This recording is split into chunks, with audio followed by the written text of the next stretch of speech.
Hey guys, how you doing? This is Manga section. I'm here today to bring a review for One Piece manga chapter 1022. So we kind of start things with like a brief little recap, of the numbers game, how many people are still standing. And during this time as well, we're also told just how long it is until Onigashima reaches the Flower Capital. And as we can see through these panels, Luffy is full, he's good, he's had his fill, he's eating his meal, he's good to go.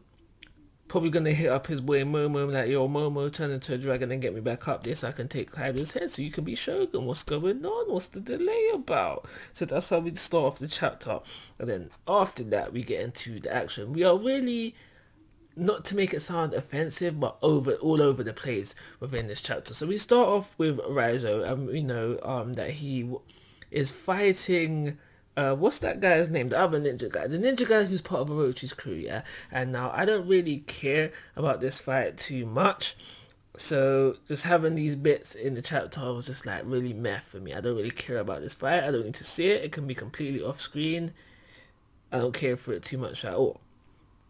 After that, we flip over to another fight I'm not really that interested in, Killer versus Hawkins. But because it is a fight between two members of the worst generations, I have more interest in it than the Riser fight. And that by the end of this chapter, rather by the end of this scene within this chapter, I'm even more interested in it because we find out that one of Hawkins' lives is in fact Kid's life.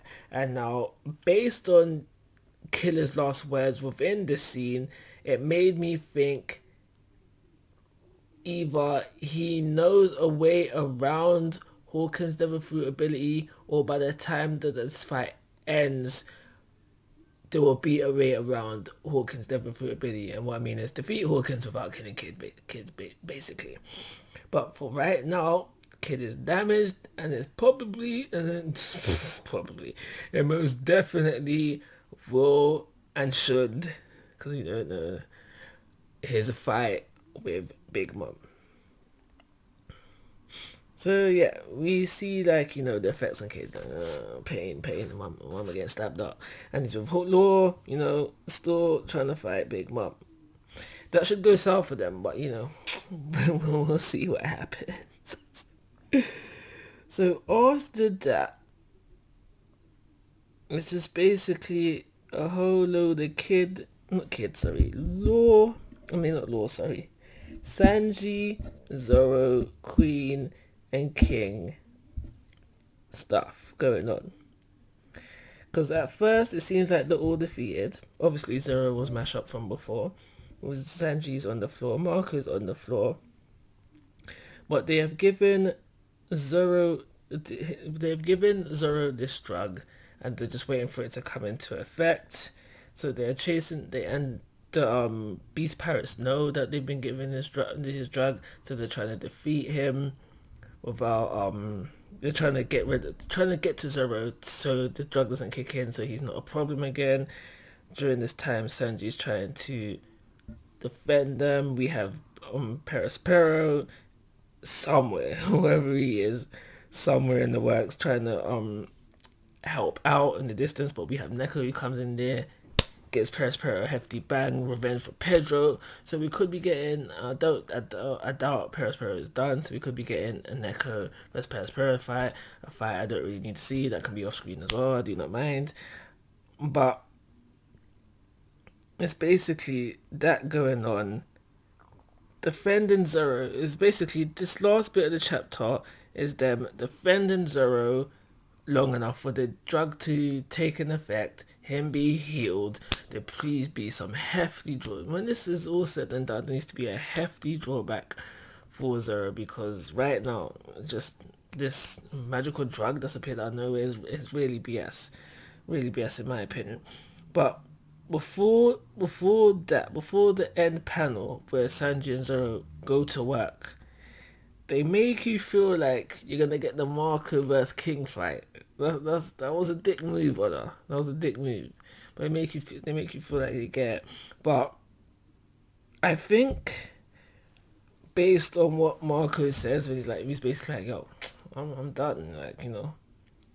Time for the next gen to take the stage and set trends. I think, Marco is done. Like, we won't see no more from Marco. He's just gonna be a spectator from now on, basically. Not that he did much anyway, and he should have done, if he is done, he should have done more, but if he did too much, it would take away from the Straw Hats and the lesser members. So,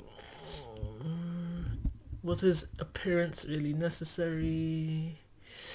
It's questionable. But we end off the chapter very nicely confirming, because there was some speculation of who was gonna fight who. Was Sanji gonna fight King? Was King gonna fight Zoro? I think it fairly certainly confirms by the end of one of the last panels that Queen will take on Sanji and King will take on Zoro. There's no way in hell that if they go, can you imagine they got one shotted? But yeah, I think those fights are fairly set up and we'll see them roll out within the next coming chapters. But we know that Zoro's going in hot and heavy because he's already Santoru bandanaed up, and well, Sanji is the Diablo Jambi.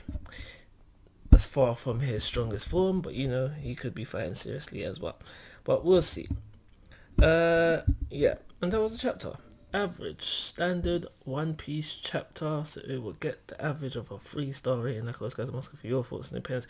If you haven't already, please subscribe to my YouTube channel, but most importantly, take care, have a nice day.